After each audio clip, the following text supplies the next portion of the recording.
বাড়ির কাজের লোক খুবই যত্ন সহকারে প্রতিদিন আমার মেসাজ করত। আমি তাকে কিছু টাকা দিতে গেলে সে বলতো, থাক মালকিন, আজ রাতে বুঝে নেব। আমি কিছুই বুঝতে পারতাম না। মেসাজের সময় ধীরে ধীরে আমার শরীর থেকে ক্লান্তি দূর হয়ে যেত এবং আমি গভীর ঘুমে তলিয়ে যেতাম। তবে একদিন রাতে ঘুম আসছিল না। হঠাৎ আমি একটু অস্বস্তি অনুভব করতে লাগলাম। দেখলাম কাজের লোকটি মেসাজ করতে করতে সে আমার, বন্ধুরা আজকের গল্পটা অনেক স্পেশাল, তাই সবাই রেডি হয়ে যাও। দয়া করে গল্পগুলো ভালো লাগলে ভিডিওটি লাইক, শেয়ার এবং চ্যানেলটি সাবস্ক্রাইব করো প্লিজ। আমার নাম তানিয়া। আমি দেখতে অনেক সুন্দরী ছিলাম, একটু স্বাস্থ্যবান, যা আমাকে আরও বেশি আকর্ষণীয় করে তুলেছিল। তাই বিয়ের আগেই আমার জন্য প্রতিদিন বিয়ের প্রস্তাব আসত। আমি ছিলাম আমার বাবা মায়ের একমাত্র মেয়ে। আমার বাবা চাইতেন আমি ডাক্তার হই, যেন তার নাম উজ্জ্বল করতে পারি। কিন্তু যখন আমার জন্য এত ভালো প্রস্তাব আসতে শুরু করলো, আমার মা বারবার বলতেন, তুমি পড়াশোনা ছেড়ে দাও, যাতে তোমার বিয়ে দিতে পারি। কিন্তু আমি মাকে বলতাম, আমার তো ডাক্তার হওয়ার ইচ্ছে, বিয়ে এখনই করব না। এটা শুনে মা খুব রেগে যেতেন। মা বলতেন, আগে বিয়েটা করো, পরে ডাক্তারি করবে। কিন্তু আমার বাবা কোনোভাবেই রাজি হতেন না। তাই একদিন মা একটি তান্ত্রিকের কাছে গেলেন এবং বললেন, আমি মেয়ের বিয়ে দিতে চাই, কিন্তু তার বাবা রাজি হচ্ছে না। এমন কিছু দাও যাতে সে রাজি হয়। তান্ত্রিক মা এর থেকে 12,000 টাকা নিলেন এবং একটি তাবিজ দিলেন, যা পরে বাবা বিয়ের জন্য রাজি হয়ে গেলেন। এই প্রস্তাবটি ছিল বাবার এক বন্ধুর ছেলের পক্ষ থেকে। তারা বলেছিলেন, তোমার মেয়ে বিয়ের পরও পড়াশোনা চালিয়ে যেতে পারবে। এই কথা শুনে বাবা সম্মতি দিলেন এবং বিয়ের পর আমি শ্বশুরবাড়ি চলে গেলাম। আমার শ্বশুরবাড়ির লোকজন ছিল বেশ ধনী, তাই আমি ও আমার স্বামী আলাদা বাড়িতে থাকতাম। আমার স্বামী তার বাবার ব্যবসা দেখতেন, ফলে সকাল থেকে সন্ধ্যা পর্যন্ত ব্যস্ত থাকতেন। আমাদের বাড়িতে প্রচুর চাকরবাকর ছিল, যাদের মধ্যে একজন ধীরে ধীরে আমার আরও কাছাকাছি আসতে শুরু করল। একদিন আমাদের বাড়ির এক পুরনো কর্মচারী আমাকে বলল, আমি অনেকদিন ধরে এই বাড়িতে কাজ করছি। আপনার শ্বশুরবাড়ির লোকজন আমাকে পরিবারের মতোই বিবেচনা করেন। তার এই কথাটি শুনে আমিও তাকে বেশ গুরুত্ব দিতে শুরু করলাম। একদিন সে আমার ঘরে এলো, তখনও আমি বিছানায় শুয়েছিলাম। সে আমাকে বেশ ক্লান্ত দেখল এবং বলল, আপনি শুয়ে থাকুন, নিশ্চয়ই অনেক ক্লান্ত হয়েছেন। যদি আপনি আপত্তি না করেন, আমি আপনার পা টিপে দিতে পারি। তার এই প্রস্তাব শুনে আমি হতবাক হয়ে গেলাম। আমি একজন যুবতী এবং সুন্দরী ছিলাম, কিন্তু আমার স্বামীর ছাড়া অন্য কোনো পুরুষ আমাকে কখনো ছোঁয়নি, এবং আমি কখনো কোনো কর্মচারীর থেকে পা টিপিয়ে নেইনি। তাই আমি তাকে সাথে সাথেই মনা করলাম এবং বললাম, না, আমি এ ধরনের জিনিস পছন্দ করি না যে কেউ আমাকে ছুঁড়ে দেবে। তারপর সে চুপচাপ চলে গেল। তখনই আমি বুঝলাম, আমি হয়তো খুব কঠোরভাবে তার প্রস্তাবের উত্তর দিয়েছি। হয়তো সে আগে থেকেই এই ধরনের কাজ করে আসছে, কিন্তু আমার সরাসরি না বলায় সে মন ক্ষুণ্ণ হয়েছে।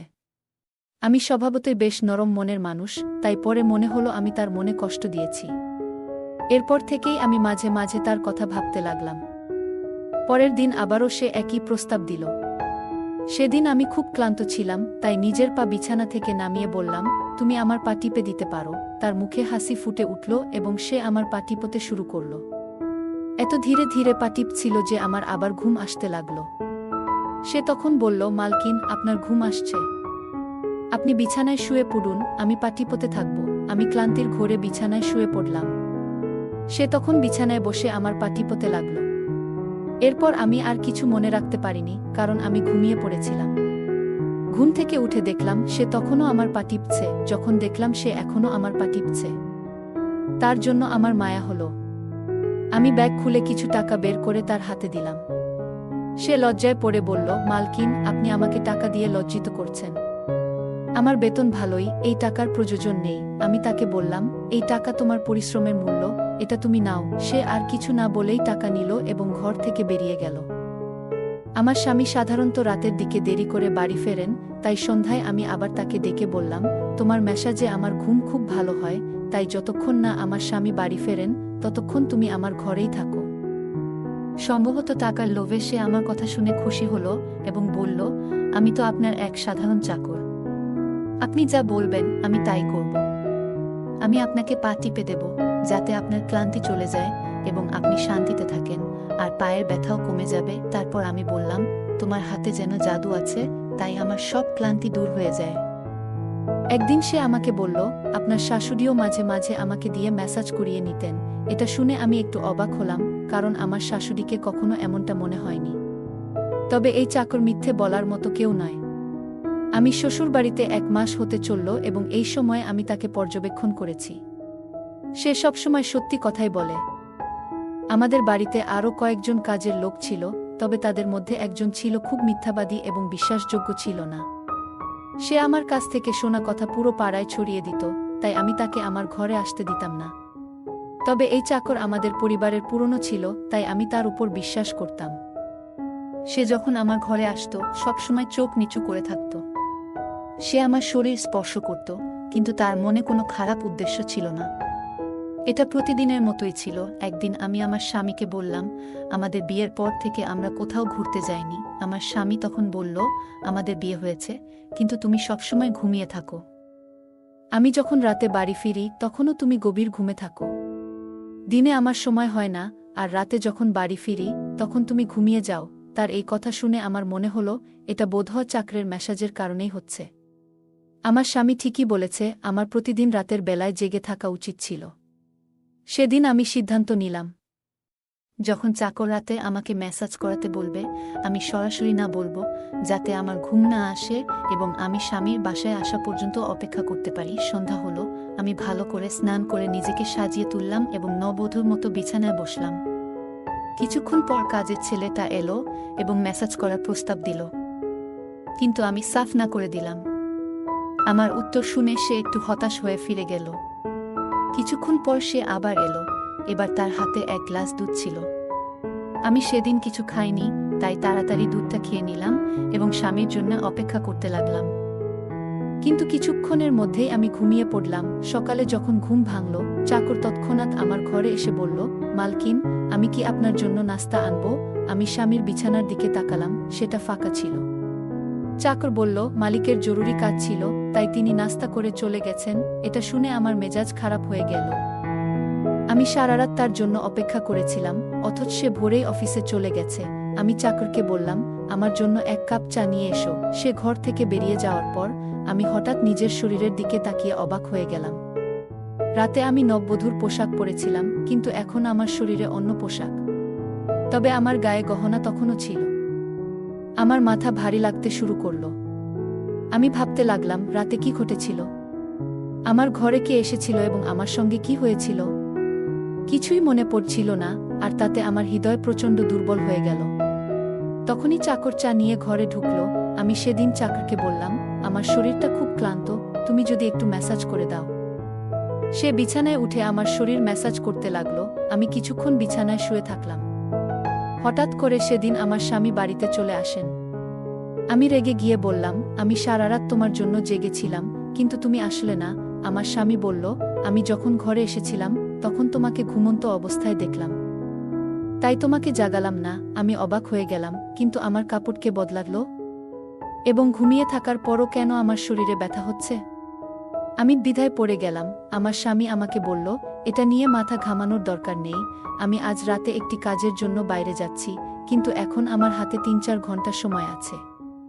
তুমি চাইলে আমরা এখনই কোথাও ঘুরে আসতে পারি। এটা শুনে আমার মেজাজ ভালো হয়ে গেল, কারণ বিয়ের পর এই প্রথমবার আমরা একসঙ্গে কোথাও বাইরে যাচ্ছিলাম। আমি তাড়াতাড়ি তৈরি হতে লাগলাম, আর আমার স্বামী গাড়িতে বসে অপেক্ষা করতে লাগলাম।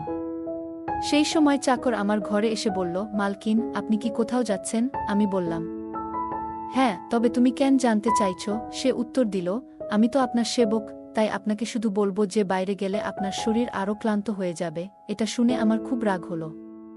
আমি বললাম, তুমি আমার চাকর, স্বামী হওয়ার চেষ্টা করো না। এরপর আমি বাইরে চলে গেলাম। জানি না কেন, কিন্তু তার কথায় আমি খুব বিরক্ত হয়ে গেলাম এবং তাকে বেশ কঠিন কিছু কথা বলে দিলাম। সে বুঝে গেল যে তার জায়গা কোথায়। বাড়ি ফিরে আসার পর দেখি চাকর আমার সামনে আসেনি। আমার স্বামী গেটের সামনে আমাকে নামিয়ে দিয়ে আবার বেরিয়ে গেল। আমি ঘরে ঢুকে বুঝতে পারলাম আমার শরীর প্রচণ্ড ব্যথা করছে। মনে হচ্ছিল আমার শরীর যেন ম্যাসাজের জন্য অভ্যস্ত হয়ে গেছে, আর তাই রাত হলেই শরীর ম্যাসাজের জন্য আকুল হয়ে পড়ছিল।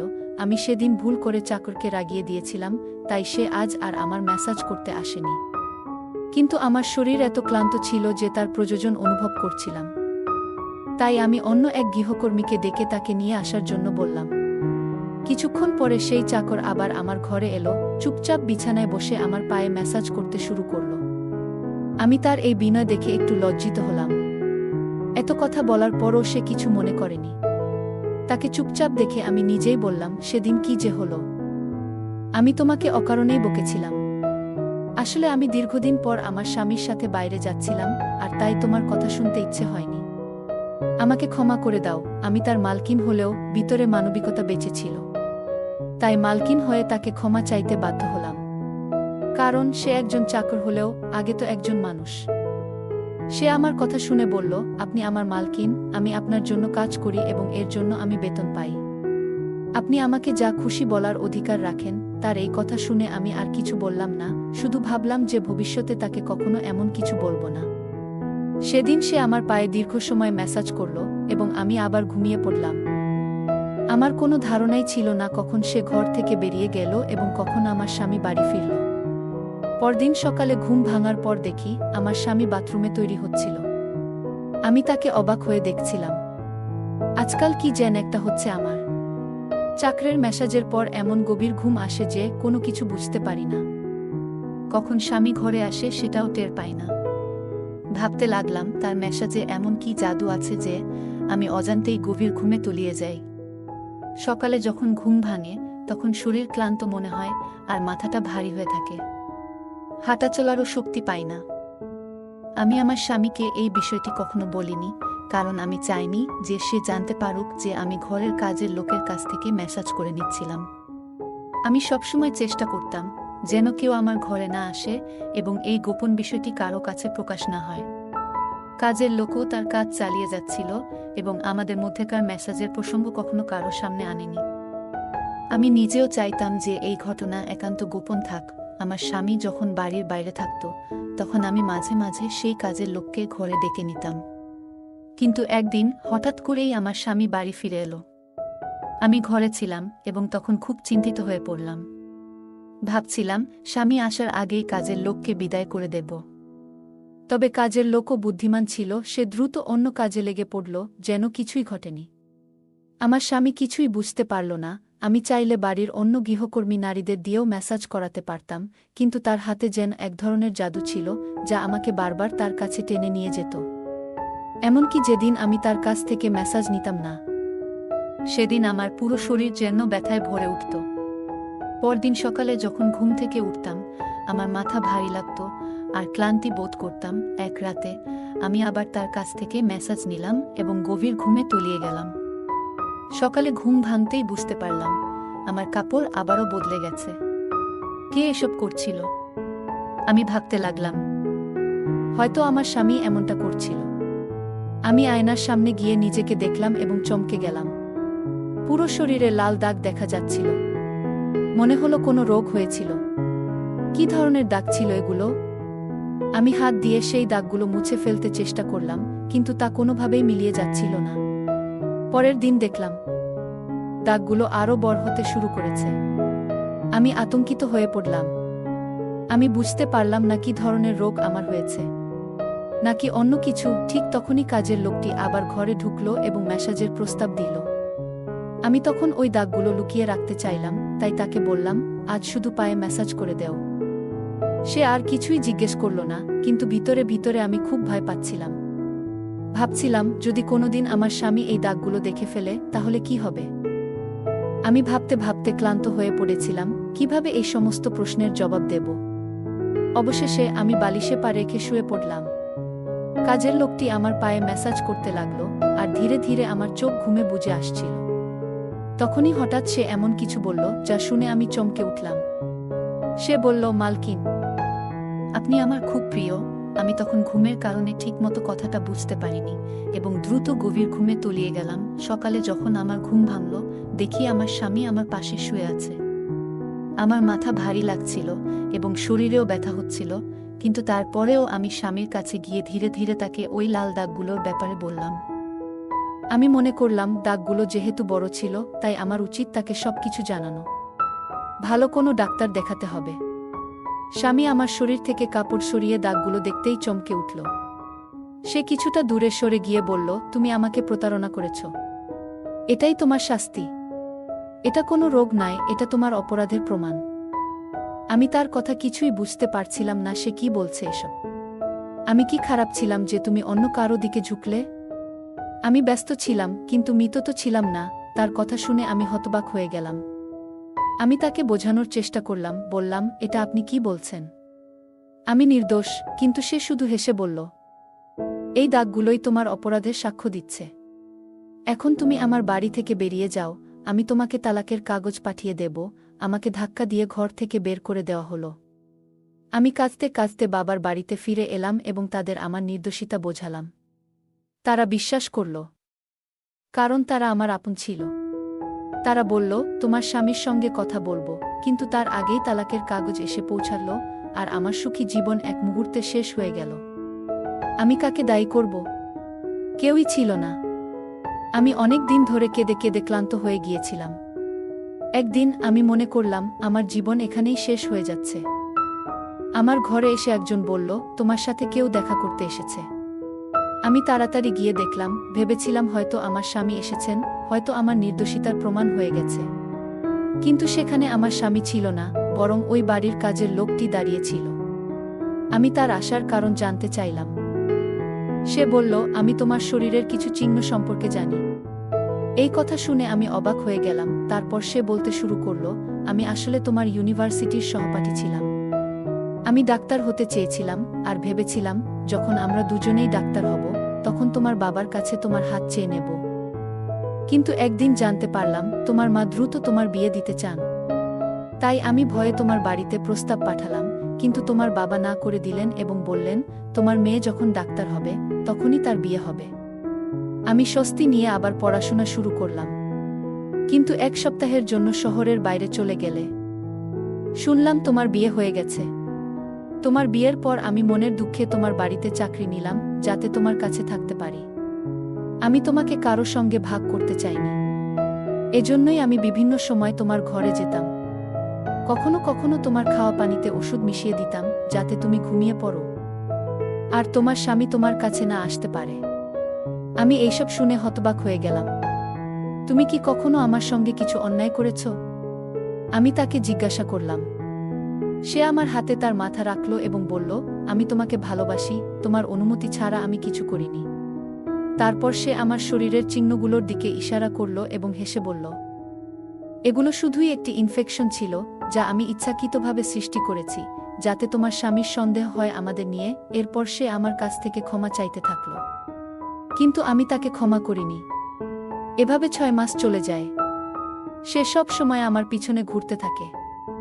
এই 6 মাসে আমার স্বামী আর কোনো খোঁজ নেয়নি। তাই আমি পরে ক্ষমা করে দেই। আমি বুঝতে পারছিলাম যে সে আমাকে সত্যি অনেক ভালোবাসে। তাই আমরা পরে বিয়ে করে নেই। আমি আবার নতুন করে সংসার শুরু করি। এখন আমি আগের চেয়ে অনেক সুখে আছি। গল্পটা কেমন লাগলো জানাতে ভুলবে না। আরও মজার মজার রোমান্টিক গল্প শুনতে চাইলে ভিডিওটি লাইক, শেয়ার এবং চ্যানেলটি সাবস্ক্রাইব করতে এবং বেল আইকনটি ক্লিক করতে ভুলবে না। ধন্যবাদ।